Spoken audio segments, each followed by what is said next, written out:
Respected friends, good afternoon to one and all gathered here. We are now ready to listen to the presentation of the third panel of the Smet de Marneffe Memorial Annual National Conference 2022-23. The general theme that the members of this panel have chosen to elaborate upon in their presentations is Food Politics, Current Issues. The moderator of this session is Ryan Rodriguez. He has a Master in Sanskrit and Prakrit from the University of Pune and licentiate with a thesis on theories of sentence meaning in Mimamsa philosophy from Jnanadeepa. Presently, he is the tutor of philosophy at Jnanadeepa and study guide residing at D. Nobley College. I hereby invite the moderator of this panel, Ryan Rodriguez, to introduce the speakers and initiate the presentations.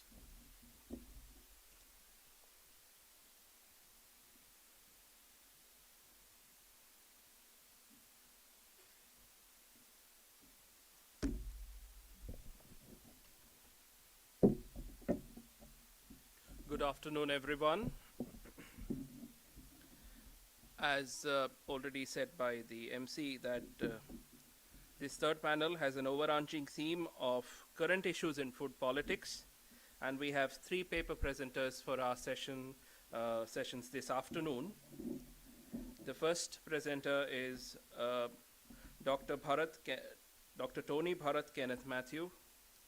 He will present to us a paper entitled Radical Ecological Democracy Towards a Healthier Food Politics. He is an assistant professor at Sacred Heart Seminary in Chennai. He holds a PhD from the University of Innsbruck in Austria. He also has master's degrees and MPhil from the Catholic University of Louvain. And he has 10 articles in national and international journals to his credit. Our second presenter for this afternoon would be Dr. Glenis Mendonça. She's co-authored a paper with Dr. Sebastião Rodrigues. The paper is entitled The Fishy Side of Goa, Politicizing Fishing and Anti-Fishing in River Sal. Dr. Glenis is an associate professor in the Department of English at Carmel College of Arts, Science and Commerce for Women in Louvain in Goa. And our third presenter for this afternoon is Dr. Roshida Rodriguez. Her paper is entitled Ethical Issues Related to Food Production and Food Safety. She is an associate professor and head of the Department of Philosophy in Marneffe College of Arts and Science in Miramar in Goa. She has over 20 years of experience in teaching in this field. She has presented over 8 papers in national and international conferences. She works on the UGC minor research project on approaches to environmental ethics. She is also part of many committees and squads with the government like NAC, the Women's Cell, the Admission Committee, IQAC, etc. Let's give a round of applause to our three presenters today.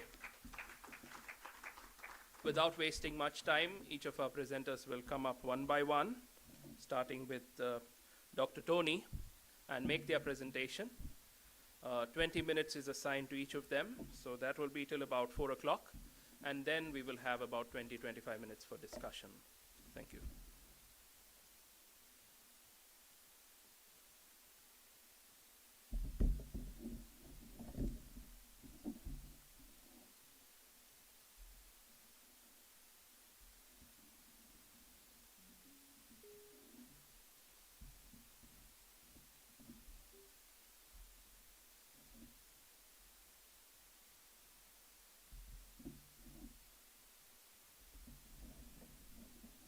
Good afternoon, everybody. Thanks, Ryan, for your wonderful introduction.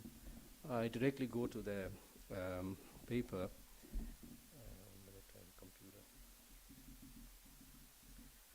Today, many people suffer from obesity, heart disease, certain cancers, diabetes, hypertension, stroke, and other health issues. Responding to these, some claim that they are related to inadequate calories and nutrients. People can be recommended to eat all kinds of food. This claim could be true. However, the factors of nutrients and calories are a corporate creation for buying and selling, and the moral aspects are rarely mentioned. And Marion Nessel argues that these series of health issues are related to overnutrition in relation to eating too much. So overeating can derange our physical metabolism, causing illness. However, there is another person, Vandana Shiva. She argues that under the garb of feeding the world, a certain type of science has dominated the world. This dominant scientific paradigm is one way of thinking, which is mechanistic and reductionist. This paradigm is linked with violence and profit-driven economies which destroys biodiversity and the earth. For instance, the industrial system produces poisons into agriculture to curb pests. It impoverishes the health of the soil. In this paper, I would like to inquire into the knowledge systems that run behind this system, how capitalism promotes a post-democratic situation in which political, economic, and media elites promote food that impoverish the health of the people. Why do we need radical ecological democracy that has an alternative model? There are possible economies that we have in our world today. Johann Gottfried Herder takes the earth as a starting point for thinking about our life and the existence. He refers to earth as living place. He says that Wohnplatz is the whole role of humans is housekeeping, Haushalten, a word which refers to Greek word oikos, oikology, which means home, house, or household. To share this home means to have access to life, the inhabitants of the earth, the living organisms, and non-living things relate to each other as brothers and sisters in this common home. Today, the breakdown of a housekeeping system has resulted in an unpleasant space in which to live. What are the economies that favor an ecology conducive to productive life of Earth? Which system destroys our sustainability, stability of Earth? We choose three economies. They are nature's economy, sustenance economy, and dominant economy. Nature's economy is the first economy, the primary economy on which all other economies rest. So nature's economy consists of goods and services by nature. And we have also sustenance economy, which is this economy which functions in accordance with nature. Each family has to provide for itself what is needed. This approach to market depends on natural resources like fishing, craft production, farming, indigenous forest economy, and hunting. Sustenance economy is not aimed at the production of surplus, but at the maintenance of existence, justice, and sustenance challenges us to use fewer of nature's resources.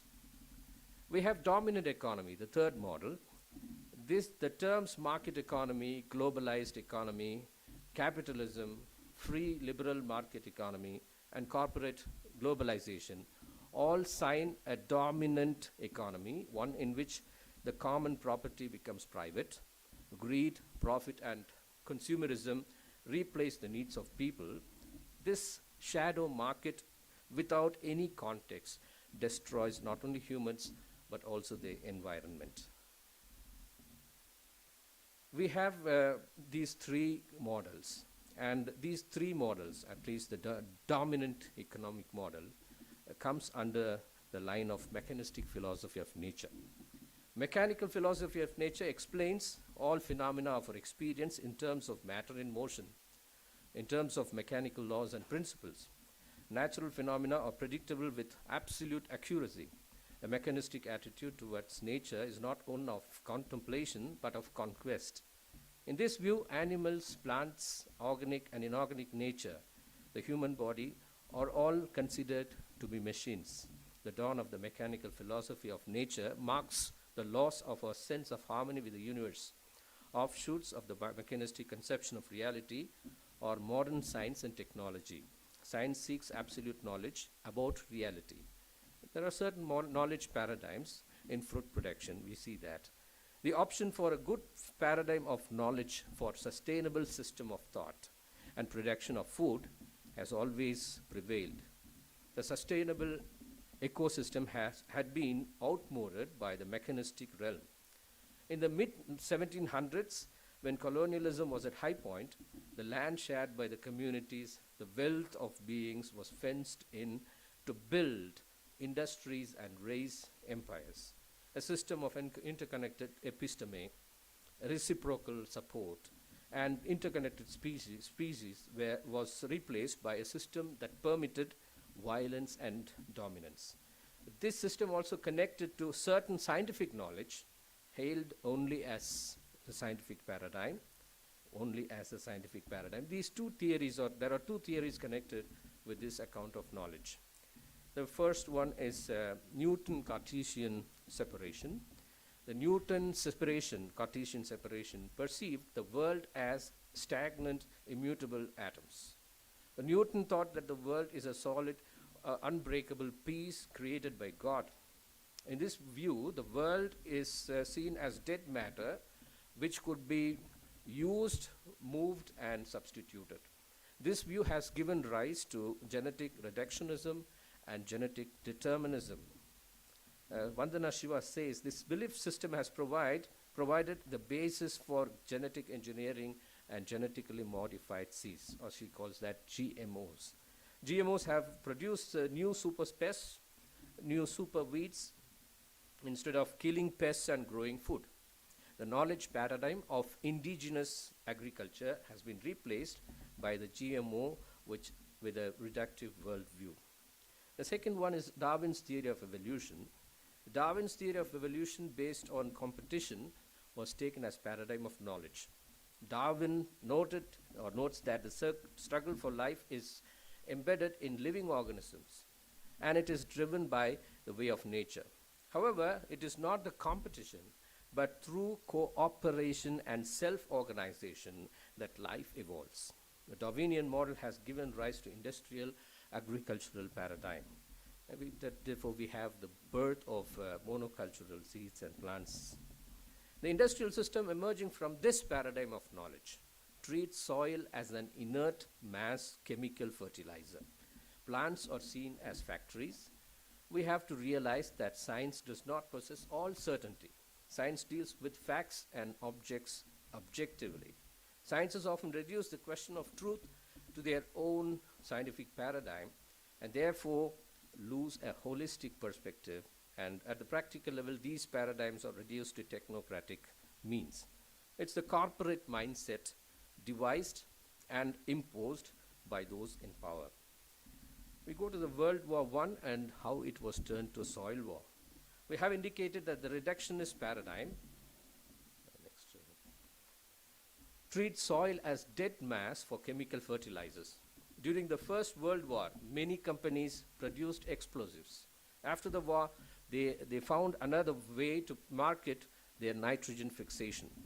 Their war products were converted to synthetic fertilizers to war against the soil. These toxic chemicals were exported to global south under the banner of Green Revolution. A country's soil fertility was totally destroyed by these chemical pesticides. What is food politics and then Green Revolution, how it's linked? Green Revolution refers to a veering from traditional agricultural engagements to more industrial agricultural methods and technologies. Methods embrace modern tractors, pesticides, fertilizers, and hybridized seeds.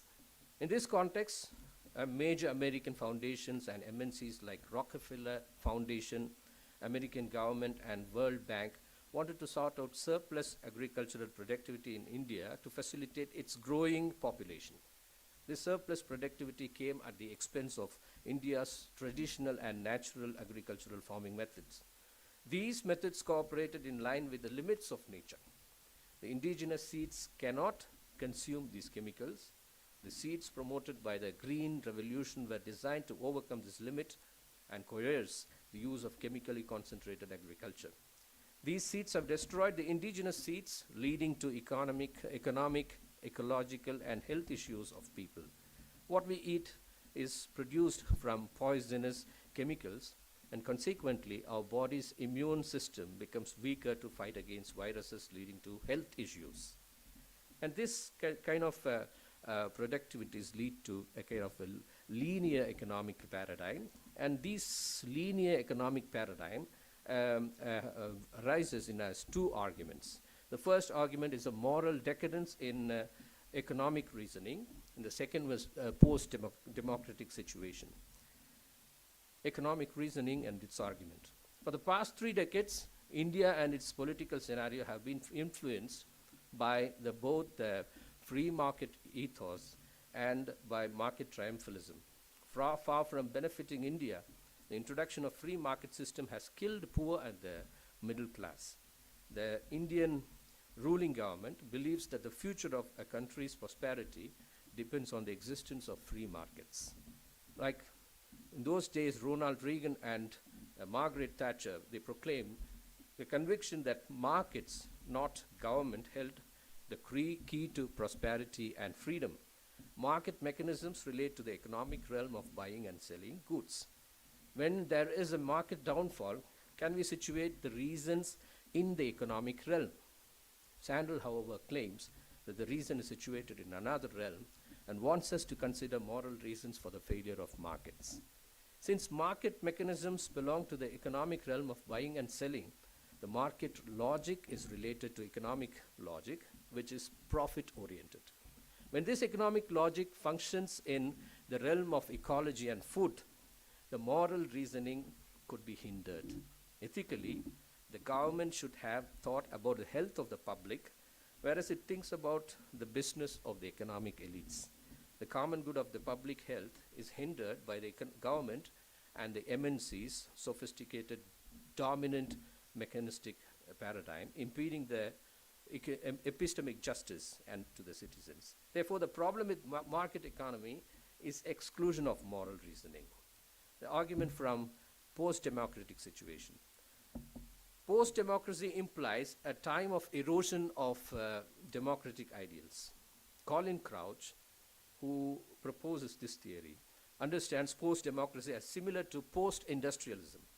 He describes post-democracy as a situation when boredom, frustration, and disillusion have settled in after the democratic moment, when powerful minority interests have become far more active than the mass of ordinary people in making the political system work for them, where political elites have learned to manage and manipulate popular demands, where people have to be pursued to vote by top-down publicity campaigns. In a post-democratic situation, a strong collaboration among political elites, corporate elites, and media elite exist. They decide everything in favor of themselves, remaining indifferent to social justice and the common good. The close association between the trio of the political, corporate, and media elites is highlighted in the problem with the food politics in the industrial agribusiness. A government which is supposed to protect the rights of people and regulate the firms are hand in glove with them. The media reports news skewed in favor of the fertilized chemical corporates. Fundamentally, this project produces a mega profit for the trio at the public expense. How can we bring a proper, healthy food politics? Here we propose a turn toward radical ecological democracy.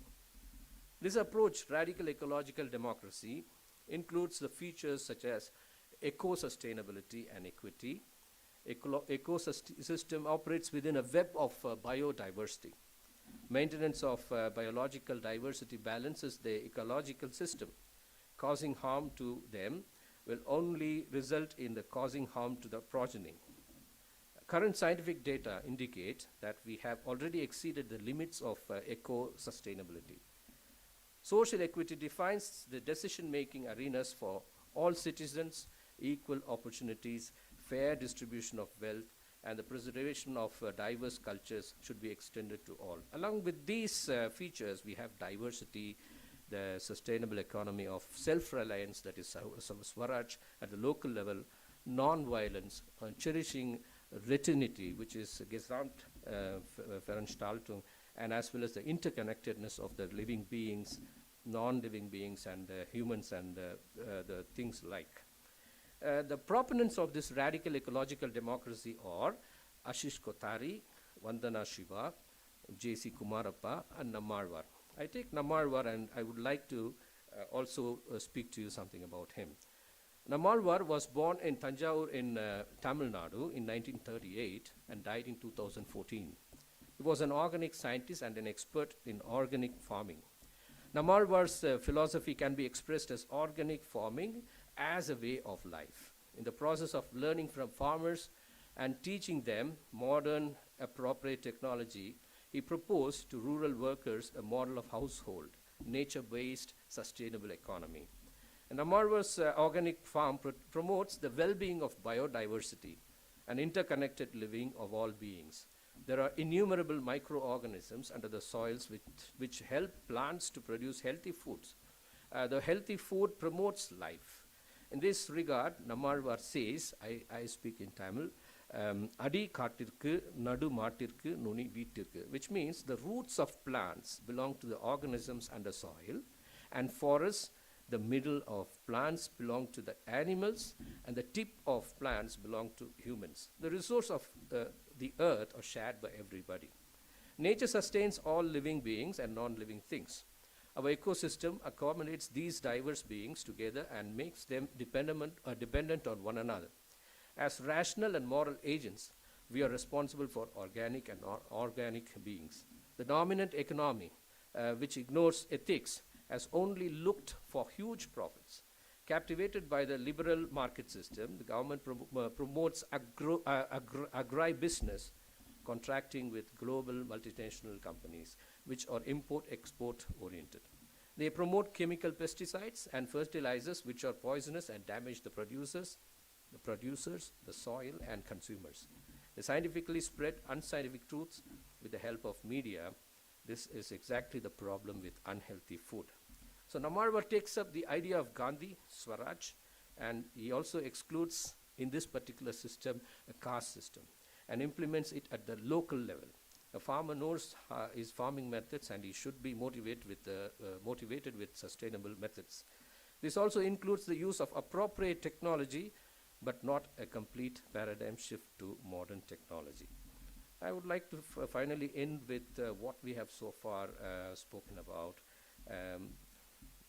That's that we have unraveled what is wrong with the present food politics. Going to the roots of food production, we have perceived the problems of unhealthy food have emerged when government tried to distance itself from the indigenous agricultural methods and began embracing itself with the dominant unhealthy chemical-based American methodologies.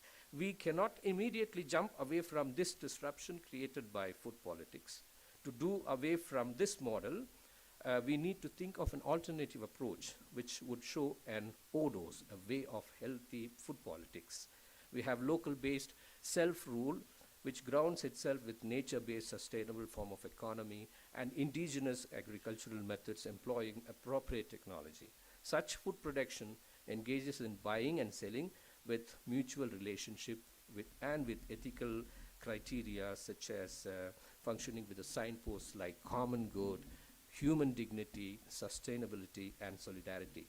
To even deliberate these politics, we need an alternative form of politics, and thus I propose a radical ecological democracy. Radical ecological democracy will fulfill all these criteria and support healthy organic food politics. Thank you.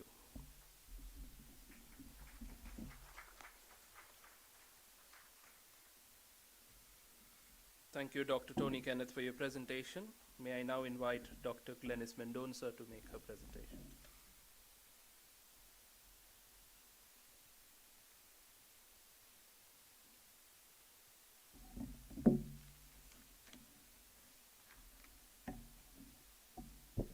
At the outset, let me be grateful to the organizers of this seminar of this conference, as well as to everybody who has been very kind and hospitable to me from this morning. The topic, let me launch straight into my paper. The Fishy Side of Goa, Politicizing Fishing and Anti-Fishing in River Sal. This paper has been co-authored by me as well as my friend Dr. Sebastian A. Rodriguez, who is so involved with fishing, and his PhD was also on the same topic. My department is a department of English. The first time I'm launching into a department of philosophy, considering that there is this element of interdisciplinarity in this seminar. I'm so happy to present my views on my topic. Can we have the first?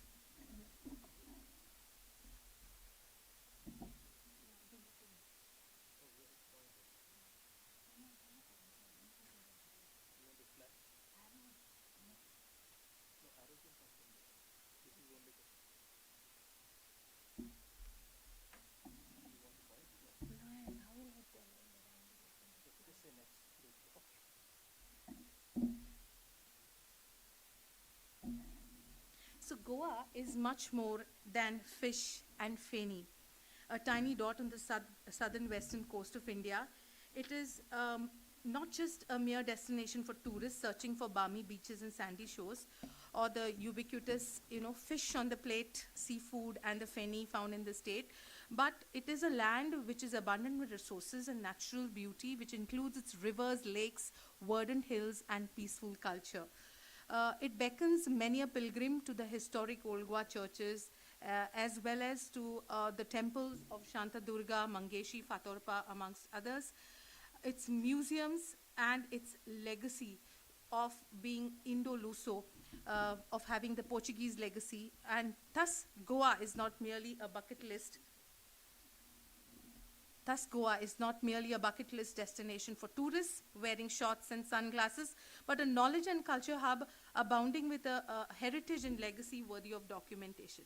Now, in recent times, Goa has hit the headlines with a very prominent issue, and that's what we're talking about in this session, of current issues, and that is that one of its major rivers, Goa has abounds with 11 rivers, and one of them is River Sal, which is popularly considered as the lifeline of Salsette. This is under the radar of media and politicians and local activists due to the awareness of rampant pollution caused by the mismanagement of the sewage treatment plant under the jurisdiction of Margao Municipal Council.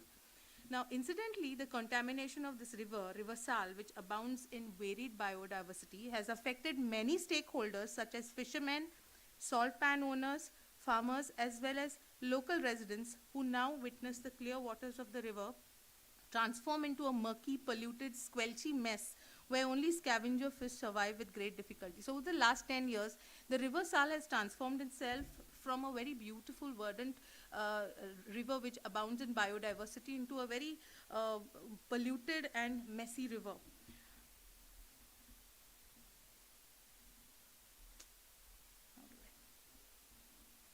Okay, so this is the map of the River Sal, which I got from one of the research papers that I found on Google Scholar, and I have just, cut it out.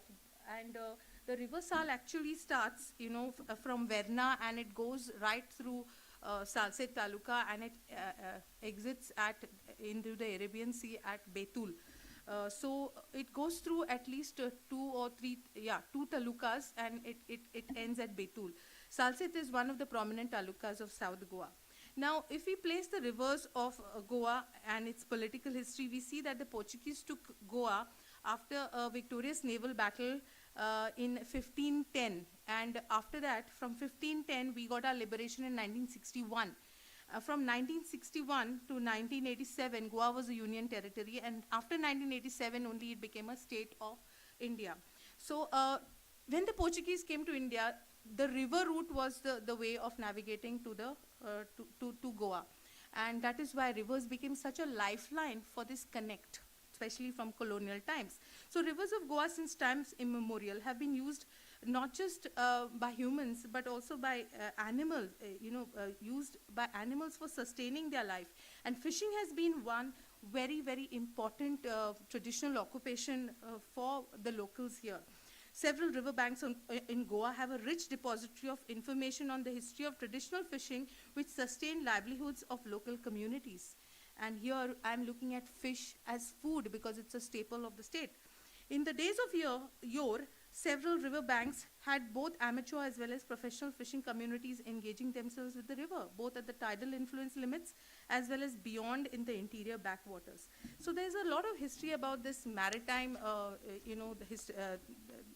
this conflict between the traditional form of fishing and now in the post-liberation era, wherein the more mechanized version of fishing has come in, and that has uprooted the local traditional fishermen who are the rampunkars or the small-scale fishermen who carry out their non-mechanical engagement to substitute them with motorized fishing. Now what happens in motorized fishing, which I will be dealing also here at length in this paper, is that there is a lot of oil leakage and there is no dredging required. Then in traditional fishing, there is no pollution of the river, there is no dumping of plastics in the river, there is no release of sewage in the river. Whereas in mechanized fishing, there is a lot of pollution involved and it is not nature friendly. However, our government encourages motorized fishing because they're looking at economic aspects, they're looking at the profit angle. All right, so now let me come to the specifics of this very interesting river. These are the rivers of Goa, and Sal is the main river in South Goa. This is a map of Goa, and you can see the blue points. That is where the rivers of Goa are basically there. All right, and River Sal is coming in the southern.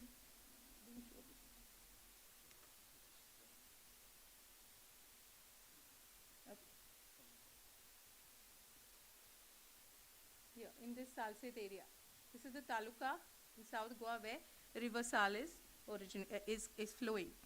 Now, River Sal, according to the studies Mahua and Sal 2021, Goa has a coastline of 160 kilometers and the major estuary is the Sal estuary, which is one of the major estuaries. Another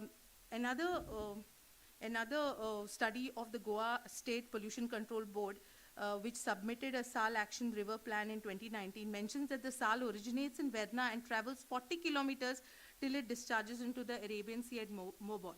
Now, the first specific of this river, this is how my paper is divided.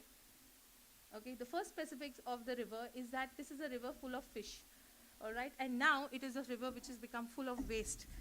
The fishing has almost died down. The fishing has almost emaciated. So, in fact, I refer to a study of 1973 of Algara, Swami and Narasimha, which states that there were varied varieties of clams and, tisrio and shellfish which were available in this river, particularly in the Sal, and which now has completely dwindled. And the ones which are available are in such a small quantity and they are absolutely unpalatable. So in present times, we interviewed fishermen along this river all throughout, and with the help of the Goa Diversity Board, we tracked them down and we inquired, and we came to know that the clam and shellfish have almost gone extinct in this river. The little that is available is highly toxic and unpalatable. We also inquired into the biodiversity committees of the villages, and they also reported the same thing, that because of the high industrial effluence or high level of toxicity in the river, the plastics that have come into the river, the fish in the river cannot survive, and that is the reason why this has destroyed the natural biodiversity and the ecosystem as such. Now, I've used Paul Taylor's Environmental Ethics, this book, and there is he speaks about the rules, and one of this rule he speaks about is the rule of non-maleficence. So Taylor's rule of non-maleficence says that it is our duty not to harm any entity in the natural environment because it does good to us, and this is in violation of that rule, because I've connected this environmental ethics to this whole issue of Sal. The second point is the release of sewage. The release of sewage again is a very, very controversial effect. It came recently into the limelight when the Benauli MLA, who is from the Aam Aadmi Party, Mr. Wenzi Viegas. He brought it out and he was very vociferous because he's in the opposition, and he confronted the Environment Minister, Mr.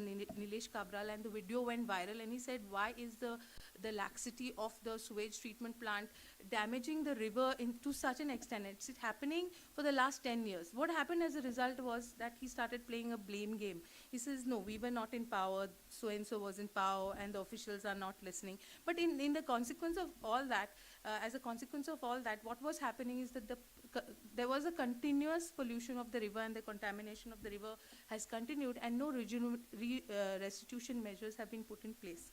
And this, we have interviewed the member of the Legislative Assembly with great difficulty, and he also has very categorically mentioned that this contamination has to stop, and somewhere someone has to make an intervention here, and he is taking a step towards this direction. We also interviewed the Member Secretary of Goa State Biodiversity Board, Dr. Sarmo Kadam, who reiterated the fact that there is this biodiversity in that particular river which is lost.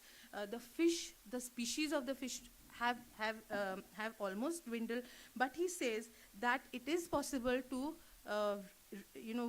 bring about restitutive justice, to bring about some kind of accountability in this. We can remedy the wrongdoing if we all collaborate together, not just the Biodiversity Board or the Pollution Control Board, the people in the sitting at the helm of affairs, but also the locals. Everybody collaboratively can make things happen, and we can remedy the situation. So this was a very positive word that this particular bureaucrat had to say.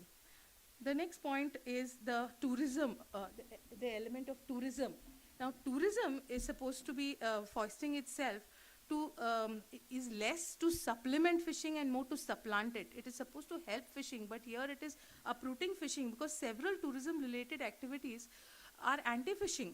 For example, casinos in Goa. Now, Goa is one hub wherein casinos, people come from Maharashtra, they take a flight early in the morning, they play in the casino, in the evening they take a flight and go back to Bombay, because it's just a 45 minutes journey by flight. So, so you see that there are a lot of these activities in the river which are highly damaging, and they deteriorate the health of the river, and consequently they deteriorate the fish in the river. So that is how it is affecting the fish and fishing related activities. The next factor is the offshore casino factor. As I just told you about it, initially a decade ago, there was a 5-star hotel at the mouth of this river, which introduced a floating vessel providing casino facilities to the tourists. And there was a lot of opposition from the locals, and it was so fierce that this casino vessel was towed out of this river Sal and navigated to the North Goa river Mandovi, whose mouth today, Panjim has this river Mandovi right in the heart of the city, and it is full of casino vessels. It's full of casino vessels. The beauty is lost. The fishermen, the fishers, okay, I call them fishers, I don't say men because of the gender issues linked to men, women, whatever. So these fishers have lost their fishing spaces, and that's very sad. In fact, it's become very legal now. In 1998, the state government amended the Public Gambling Act to allow offshore casinos in Goa. And then we have in 2007, the Pratap Singh Rane's government gave licenses to 5 offshore casinos, and the Leela Group introduced Casino Rio in River Sal, which was then uprooted and it was dragged to River Mandovi. There are a lot of studies to this effect, which we found how the casinos are affecting the biodiversity of the river. Okay. The next is the use of water sports and fishers using motors. So the motor fishing, or now the government is also encouraging the fishermen to give up their fishing because it's no longer lucrative. There is hardly any fish in the waters. Sadly, the fish coming into Goa is from the neighboring states. That's a very sad thing. So the government is discouraging the fishermen, the local fishermen, saying that use your boats, put motors on it, and start taking the tourists out for a ride and jet skiing and all the other adventure activities related to water sports. So in an interview with one of the fishers who lives along with the river Sal, it was revealed that these motorized boats, both for fishing and water sports related, are extremely detrimental to fishing related activities and cause eco hazards. How? The leakage of oil causes water pollution. The fishing nets get entangled in the motor propellers. The speedboats such as jet ski are causing such powerful ripples and damaging the embankments of the river, which are known as bunds. And this, in short, is disrupting all the fish and fishing related activities. Besides the hotels along the river, which are so close to the river, I have started and have engaged with water sports, which is hampering traditional fishing. Some of the hotels have even invested in water sports. And he laments that the government is motivating the fishermen to take up motorized related fishing as well as adventure activities. The River Sal is also declared as one of the national waterways. This is a very tricky situation when you declare from the central government a river as a national waterway, you give a permanent license to them to dredge the river. But you don't call it dredging, because dredging is a very harmful process which takes away the biodiversity from the bed of the river. You call it desiltation, a very, you can say a glossy way of doing away with this whole harm of dredging, because the river gets dredged in the process. And as well as the National Green Tribunal gives the green signal here to desilt the river. And what was happening, the fishermen reported to us, as well as newspaper reports of this year, on 17 December, there was this issue of River Sal which was highlighted by a prominent newspaper, Herald, wherein the matter was raised in the Rajya Sabha by a local politician, Louisine Falero, and was addressed by Ashwin Kumar Chobe, Union Minister for Environment, Forest and Climate Change, wherein they spoke about how the Sal River was listed amongst the most polluted rivers in India, and the National Green Tribunal ordered a desiltation, an immediate desiltation. The fishermen there confirmed the fact that in the name of desiltation, what was happening was they were dredging the river overnight. The fishermen were not taken into confidence. The people around were not taken into confidence. It was completely, taking away the livelihood of fishing from the local fishermen. Now, does this political discourse achieve the objective of rejuvenation of River Sal? Because there is a lot of political tittle-tattle happening between the politicians themselves, because one is from the opposition, one is from the ruling party. They are having a big diatribe which is taken on the media, and people are watching it over YouTube videos. People are commenting on those videos. Does this actually conform to some kind of restitutive justice for the river? And ultimately, is this resulting in the restoration of the highly polluted river? The government's reply in the Rajya Sabha indicates non-performance of restitutive measures, and that is very disheartening. The next issue is, which I'm going to club together because of paucity of time, is the prawn hatcheries, the death of salt pans and mangroves. The prawn hatcheries, again, we were talking about poultry and how things are getting contaminated, food is getting contaminated. Same here with prawn hatcheries. I'm talking about how in this river, they use a pump in the river, and they have these artificial spots wherein they hatch prawns, and this water is mixed with chemicals, and that is led out into the River Sal. Now, these are special spaces, which are locally known as agors, not agors, but agors. Agors means salt pans. Now, this large-scale industrial fishing is against traditional fishing. And this chemically intensive cultured prawn farming is highly toxic, not just to the physical environment, but also to the consumers. I'm sure you have been hearing about prawn allergies. Now, these allergies to prawn mainly are by these cultured prawns. If you have the local or these manchechi sungta, you don't get these allergies because they're from the natural environment. Only these chemically treated prawns, they are the ones which give these prawn allergies. And this again is in violation of Taylor's rule of non-maleficence as stated above. Death of salt pans, agors as they are called. A lot of this contamination of the river has affected the salt pans, confirmed by a lot of fishermen. One of them we interviewed Mr. Benedict Silva.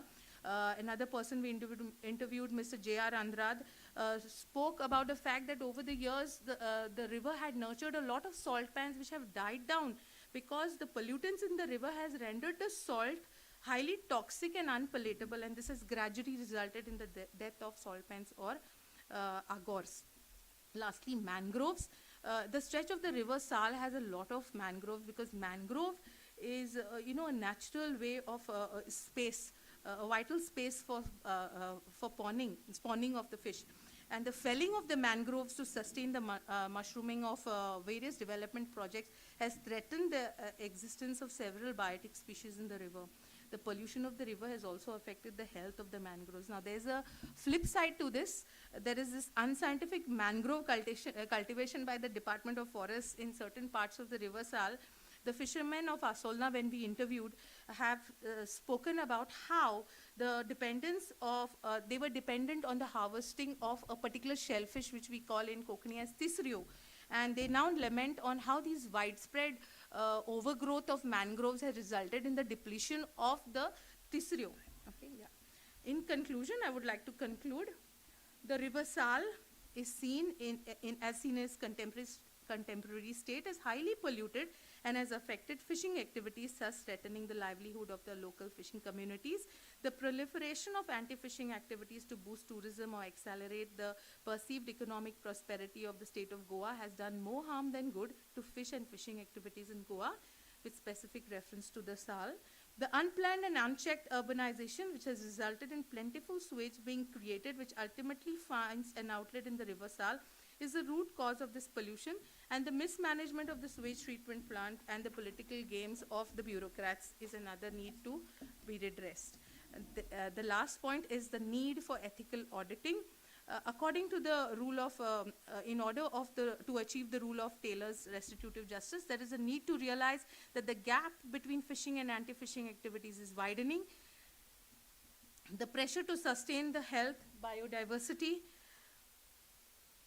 and the traditional practices of dependent communities associated with river Sal needs an urgent intervention. For this purpose, a long-term approach and proper perspective planning is required to be put in place. A very important point. There is an ardent need to put an ethical audit in procedure. The planners must include a heterogeneous collaboration which transcends architects, engineers, and erudite town planners to include lay fishers, farmers, and common people. In the absence of perspective plans in such collaboration, the restorative measures are futile and hollow. The fish as a staple diet on our Goan plate is going to be a very scarce food if crucial restitutive measures and perspective planning is not put in place. Ethical auditing coupled with responsible governance, collaborative approach, and inclusivity much beyond politricks is the need of the hour. The Sal needs salvation. It is calling for restitutive justice. We only need to listen to it. Thank you for your patient listening.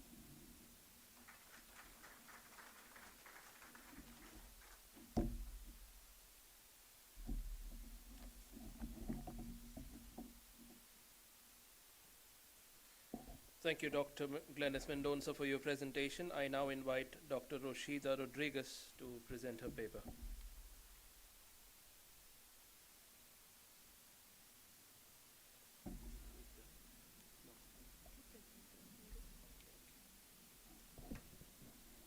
A very good afternoon to one and all present in this hall. The title of my paper is Ethical Issues Related to Food Production and Food Safety. Food is important as we need it to survive and thrive. In addition, it is part of the fabric of our lives. Our days are structured around food. We socialize food, we celebrate with food. Our identities are expressed through food. We enjoy food, and food can be deeply personal and cultural.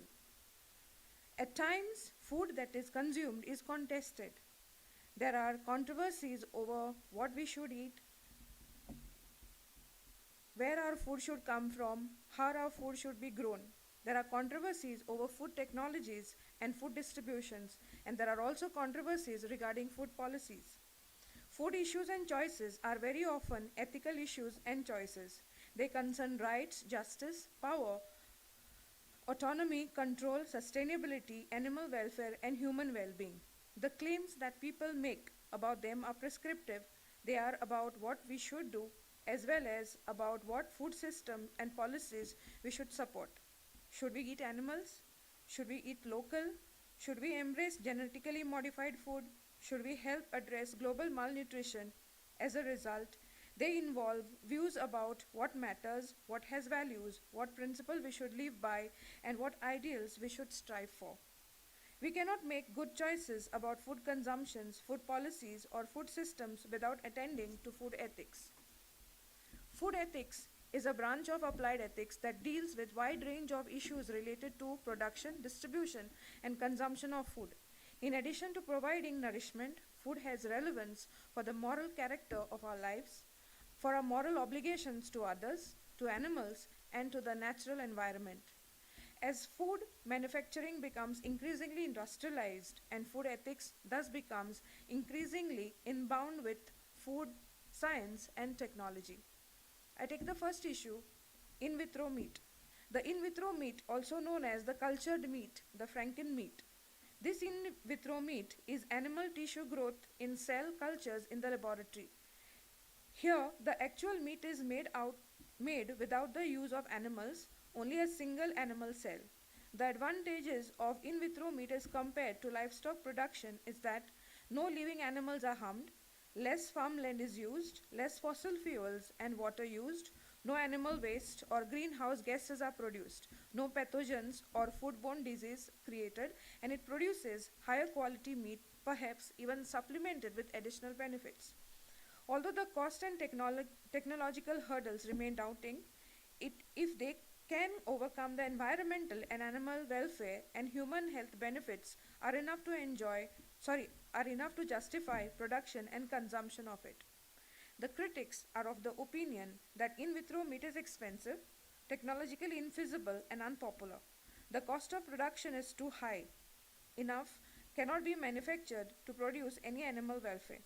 Environmental and health benefits and people surveyed says that they would not knowingly eat it. The idea is read as laboratory meat is offensive and abhorrent. Another high-tech development in food is nanotechnology. Here objects are measured in nanometers or a millionth of a millimeter in size. This nanotechnology is being applied to food production and food packing. Thus, the application of nanoparticles to food include antimicrobial filters to improve food safety, smart delivery of nutrients, proteins, and antioxidants directly to the targeted body parts and cells. Food products that remain fresh longer and that inhibits the absorption of harmful elements and improve food packing to increase shelf life and decrease spoilage and contamination. These poses potential risk and nanotechnology can be dangerous when introduced into the air, water, soil and precisely because of the size. Safety to persons and environment remains the most ethical question about nanotechnology. I quote, currently nanotechnology in food manufacturing is more popularly regulated in the United States, Europe, Japan than conventional food, unquote. Industrial agriculture and the environment. Industrialization of agriculture became a norm in the 20th century in North America, Western Europe, and other developed regions of the world. By the mid of the 20th century, the methods and models were imposed on the rest of the world. This type of system involved a highly productive system based on the use of systematic plant breeding, monoculture crops, fossil fuel energy, farm machinery, artificial chemical fertilizers, pesticides and herbicides, and mechanized irrigation, processing, and long-distance transportation of both bulk raw food and packed processed foods. Intensive agriculture has added to higher yields, increased productivity, greater availability, and lower prices. But it has also raised significant health and environmental concerns stemming from the use of chemical fertilizers, pesticides, and herbicides. These in turn pollute the air, soil, as well as water contamination. These pollutants or contaminants enter often in various food supplies, thereby posing health risk to both humans and animals, often posing a threat to aquatic habitats and ecosystems. Since there is a liberal use of energy in intensive farming, especially the overuse of fossil fuels, this in turn has contributed to increased atmospheric and oceanic carbon dioxide, which in turn causes global climate change, marine acidification, and these exist all with unknown consequences. Industrial agriculture exposes soil to the erosive effects of wind and rain, leading to the loss of topsoil, erosion there by leaks of thereby leads to washing away vast amount of slit into water bodies, thereby causing massive amount of damage to plant and animal life. It also increases the amount of dust which in air pollutant and carrier to infectious disease that can cost nations financial and productivity losses. If production is to be sustained, nutrients lost to erosion must be replaced, usually by chemical fertilizers which compromise water quality and biodiversity and diminish the quality of the soil. Industrial agriculture also involves the planting of monoculture crops which are single grown crops over thousands of kilometers of length. This vast monoculture planting threatens the loss of genetic diversity represented by land races, the local varieties of crops grown on smaller scale on those lands. The monoculture crop creates a kind of ecological vacuum that insects and disease exploit, thereby reducing the quality of the soil and further increasing the possibility of crop failure. These declines in agricultural genetic biodiversity, which in turn reduces natural species biodiversity, thus having tremendous consequences on the food chain. Farmers then have to rely increasingly on chemical fertilizers and pesticides to compensate for the resilience formerly afforded by genetic diversity. Further, the industrialized production of livestock, poultry, fish, which is also known as factory farming, has many benefits, but at the same time, there are many harms associated with intensive farming. The benefits associated are efficiency, high yields, widespread availability, low prices, and a contribution to local and national economies. The harms associated includes abuse of animals, environmental hazards, health risks to farm workers, and food safety problems. Industrialized livestock production consumes vast amount of water, fossil fuels, inorganic fertilizers, and field machinery. It involves elaborate technologies such as food manufacturing, packaging, refrigeration, and transportation. The surrounding environment around the factory is also often heavily polluted by the waste of animal and often with offal with foul the air and thereby seep into the groundwater and surface water. Thus, in contrast, there is sustainable agriculture that aims to produce food without causing environmental degradation. Sustainable farming attempts to combine responsible environment management, high levels of farm productivity, respect for animals and workers, and support for rural farming communities. In this sense, it may or may not be the same traditional farming. Sustainable agriculture might augment or replace traditional methods with post-industrial technologies such as drip irrigation or hybrid perennial polyculture. In the Farm Bill of 1990, the US Department of Agriculture defined sustainable agriculture as, I quote, an integrated system of plant and animal production practices having a site-specific application that will, over a long time, satisfy human food and fiber needs, enhance environmental quality, and the natural resource based upon the agricultural economy make the most use of non-renewable resources and in-farm resources and integrate natural biological cycles and controls, sustain the economic viability of farm operation and enhance the quality of life for farmers and society as a whole, unquote. Farmers who adopt sustainable approach substitute for pesticides and fertilizers. They use crop rotation and other adjustment of the agricultural system to solve problems.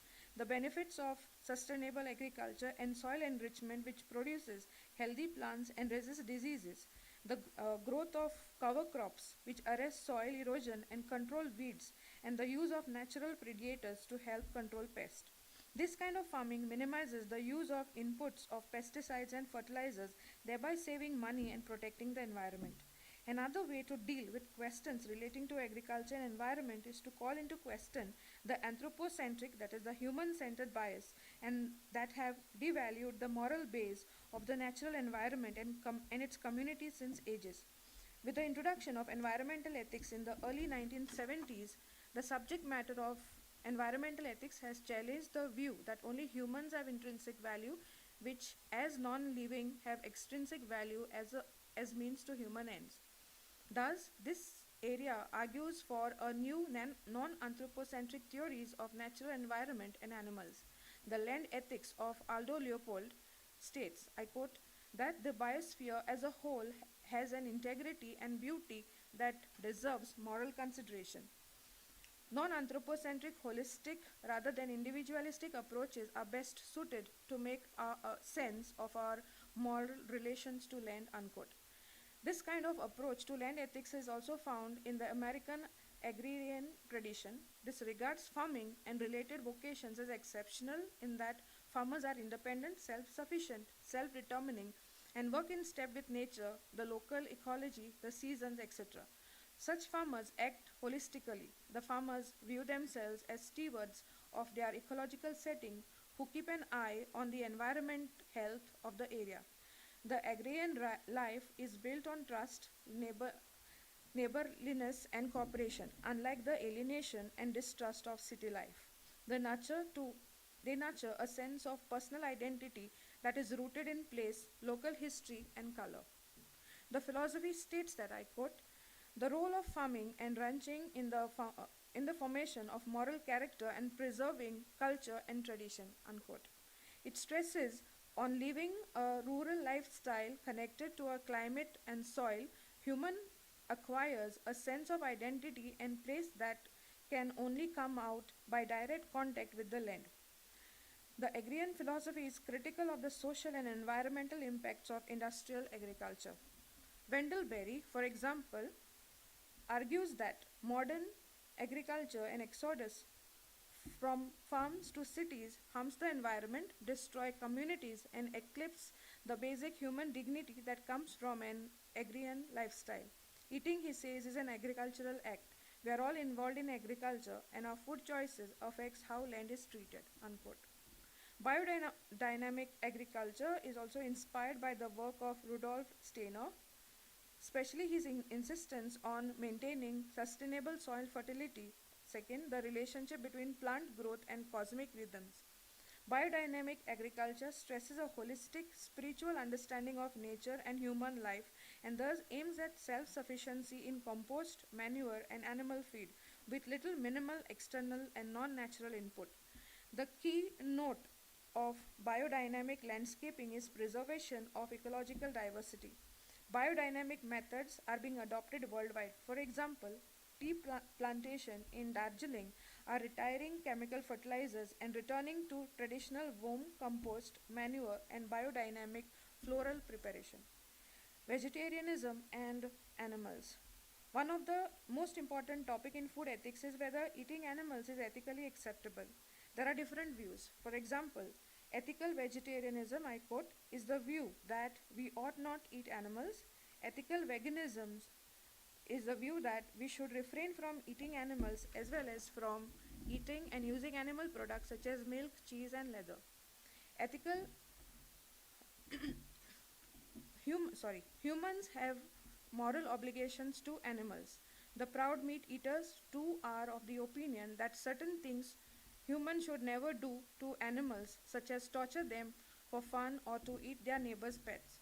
Raising animals for food is also equally debatable. Thus, we have two main philosophical approaches here, the deontological and the utilitarian.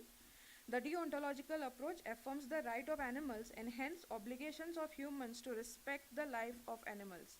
Like humans, animals too have inherent value and therefore enjoy the same fundamental right not to be treated instrumentally.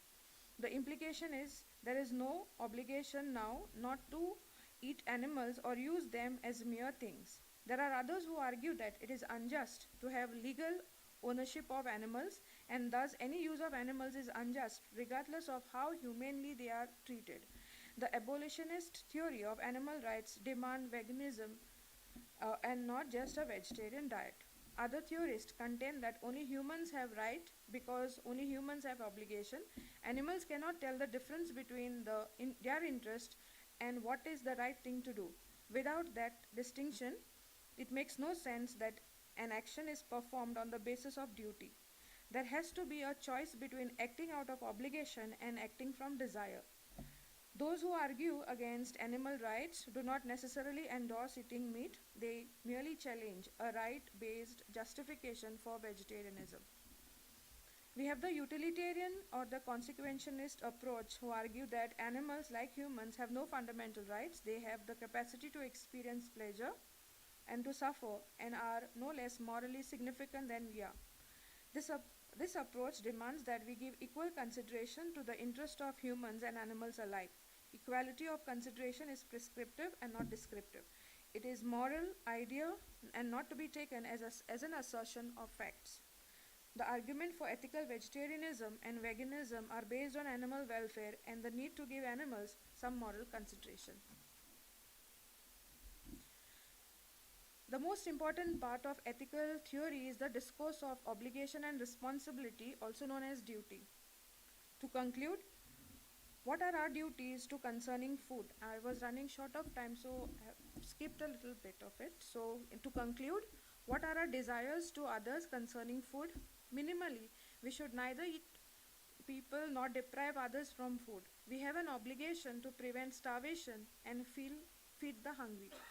Although it is not clear who we are, doctors have obligations to feed patients in hospitals and sometimes intravenously or forcibly to those who cannot eat. Food manufacturers, farmers, restaurateurs, and other sellers thus have a moral responsibility to provide safe food. Our imperfect duties to others are to elevate suffering and to be hospitable. Thus, it is a virtue but not a duty. With regards to duty to oneself, neither to starve nor to endanger oneself by food deprivation. The imperfect food duty to oneself is to eat in a way which helps to realize one's potential. We should eat not only to survive but to flourish and enhance oneself. Just like an athlete has a responsibility to eat a specialized diet to improve performance, whereas the rest should to improve well-being through diet and not simply maintaining it. Thank you. I take this opportunity to thank everybody for listening to me.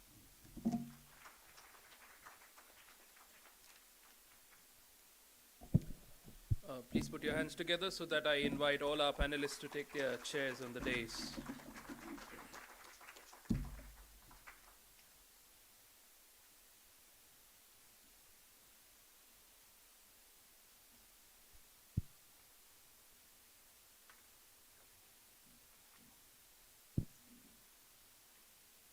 Dear friends in the audience, we have about 15 minutes for our discussion. I kindly request you to, as you raise your hand, kindly tell your name, kindly tell us whom your question is addressed to, and also keep your questions brief so that we can have more interactions. As you all know, we have been discussing during this session on the current issues on food politics, and we have had 3 wonderful presentations. The floor is now open for discussion.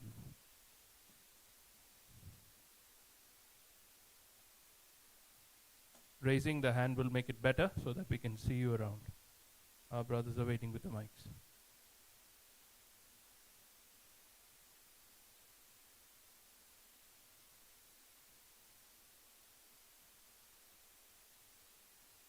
Yes.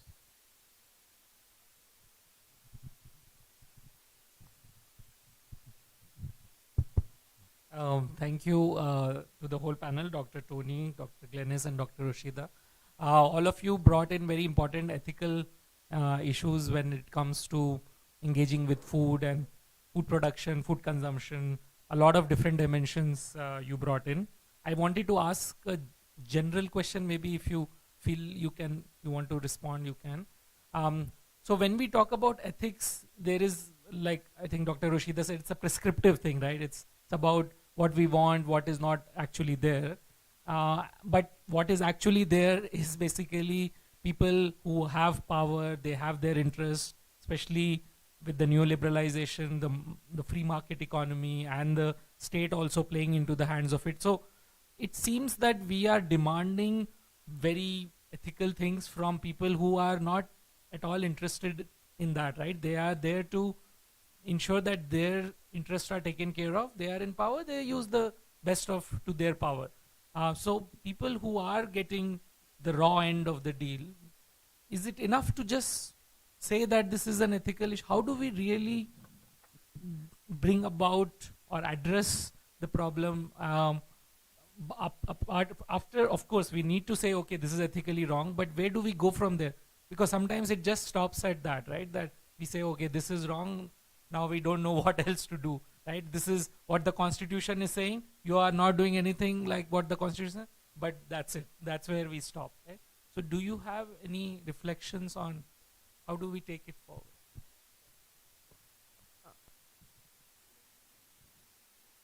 So it is always said that you cannot make a person ethical.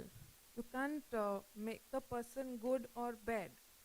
It is up to the person. Like, we can tell the person what is right and what is wrong, or this is an ethical issue.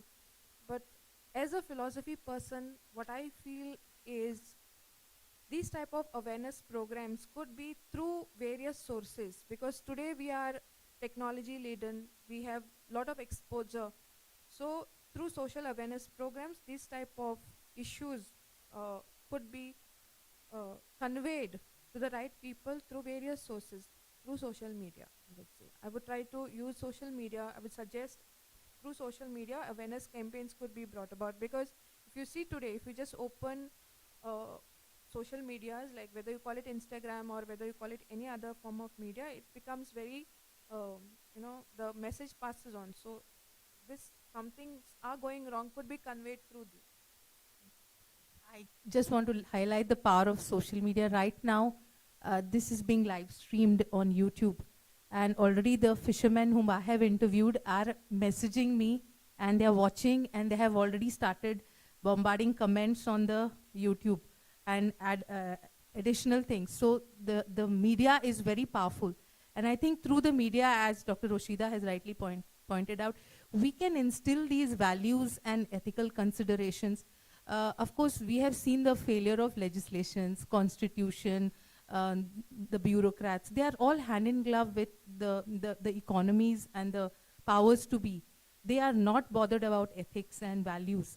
But definitely we can, as a drop, every drop makes an ocean, we can definitely make a change at a small level. And the power of the media is unfathomable. I would also add to her that certain concepts of ethics could begin within the school itself, because somewhere it has to start.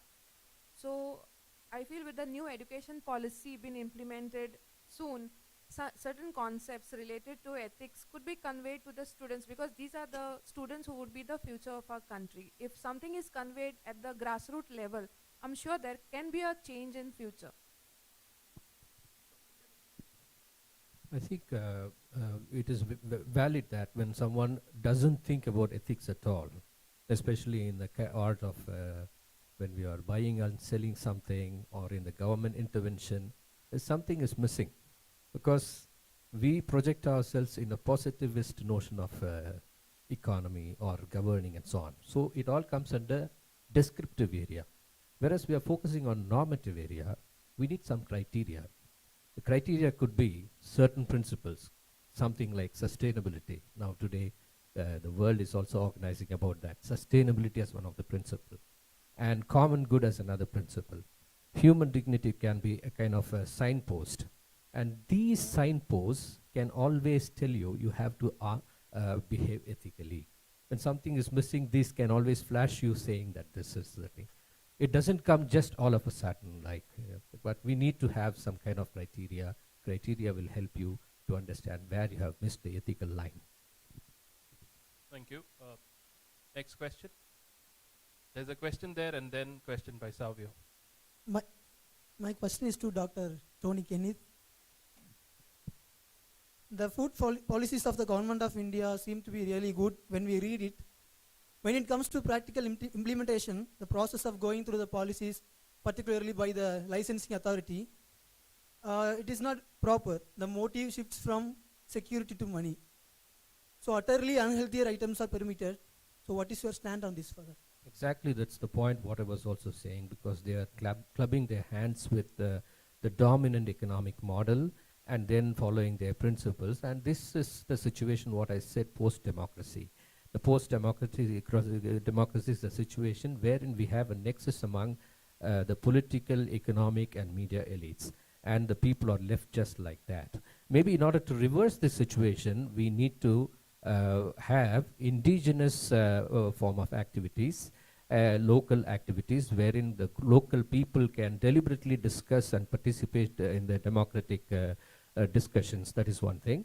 Secondly, also, as I said, this radical ecological democracy, which will have the features like, eco-sustainability, Swaraj as the rule, and what we call the self-reliance, and a kind of non-violence implied democracy, and also retinity, which is something what we call a kind of internetted reality, a systemic relation wherein social, ecological, and economic faculties or departments can come together and then think about the future generation, which is more intra and extra.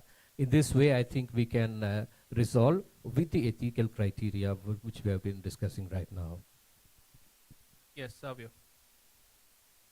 Good afternoon, panel members, Dr. Tony, Dr. Roshida, and Dr. Glennis. Thank you for your excellent talks.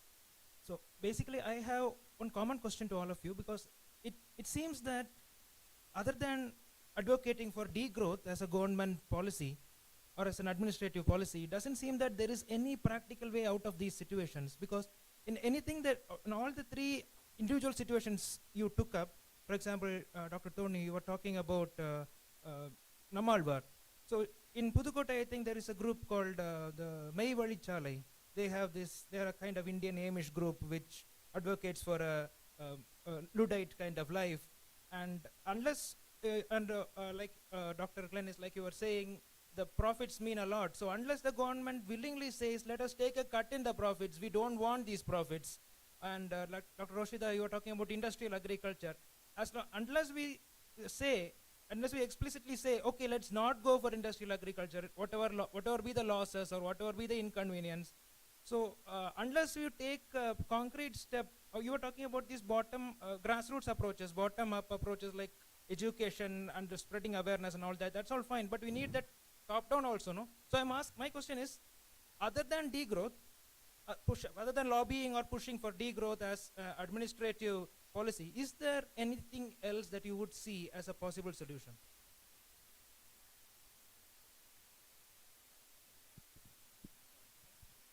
I'll give you.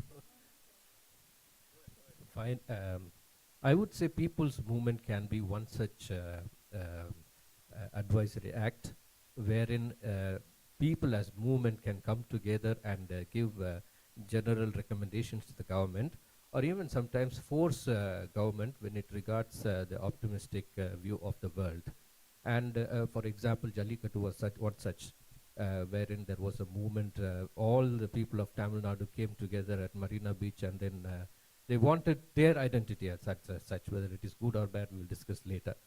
Now, the second thing is that this people's movement, can be a very powerful movement, which can also bring some kind of revelation of epistemic injustice. Epistemic injustice would mean, someone has the capacity to know, but the government would not even allow them to know something about what they are doing. For example, fertilizers, pesticides, all these are promoted so that the big shots can have their business well, but not about what we have at the lower level, and that needs some kind of revelation or unfolding of this epistemic justice. Everyone should need to know, and that I think government should do that. And what happens in today's politics is exactly the different thing. I've also, I just reiterate what Dr. Tony has said, that we need a collaboration. The problem here is that for restitutive measures, we are only taking planners, architects, people who are very erudite. We're not taking the locals. We're not taking the common man. So here we need a collaboration of a heterogeneous group of minds. We have to come together and work for a common cause. Only then these ethical principles can be put through praxis. Otherwise, they remain on paper. Nothing, no actual justice is done.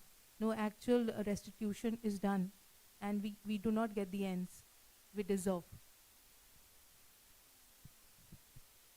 Yeah, we have Dr. Clement with his question. Yeah, thank you, Ryan. what I see is now we have gone a very, very far away. We have gone away from our own natural way of living. That's what I think, because now we want internet, we want all the facilities, we want a tasty food, and we want everything, all the facilities, advanced scientific gadgets we require, everything, but at the expense of the nature. So now my question is whether we are trying to be willingly ignorant of the fact that is happening here around me, right before me, before my eyes.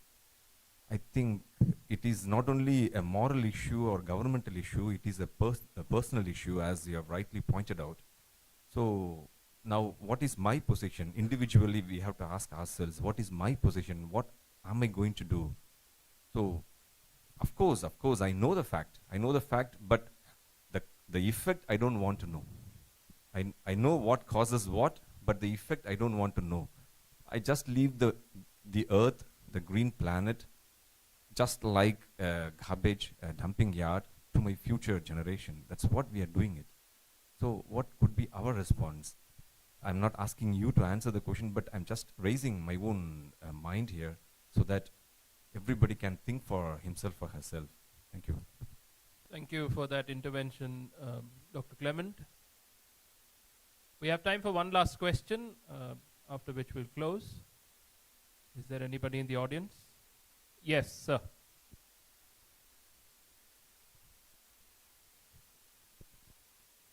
It's less of a question, more of an intervention regarding creating awareness at the grassroots levels and younger generation taking up the questions. One of the papers which I offered to my MA English students is engaging with Satyagraha. And whenever I prepare the question paper for the semester end examinations, I always ask this one question: what is that one event, activity in your area against which you would like to offer Satyagraha? And most of my students who come from South Gujarat, all of them say that Satyagraha against Statue of Unity. Now look at the paradox. They live there. They have faced all the problems. Many of them have been evacuated from their old land. They know their problems. They come to this institute, which is some 600 kilometers from their, 400 kilometers from their location and all that. They write in my answer, but across Gujarat, people flock to this place as a tourist attraction, new national tourist attraction, and my colleagues, other students, all of them want to go to that place, and these are the students who come from that area and they want to do Satyagraha against it, and there's no dialogue. There is just no dialogue, and my frustration is that these are people from the same state and they have no connect at all with each other.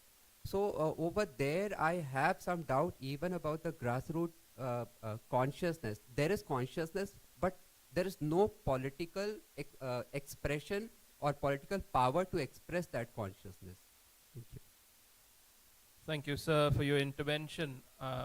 I think with that we have come to the end of this panel discussion. It's been a fruitful engagement on matters of ecology, politics, and ethics. Please put your hands together for our panelists, and I now hand over to the organizers as the panelists exit the dais. Thank you.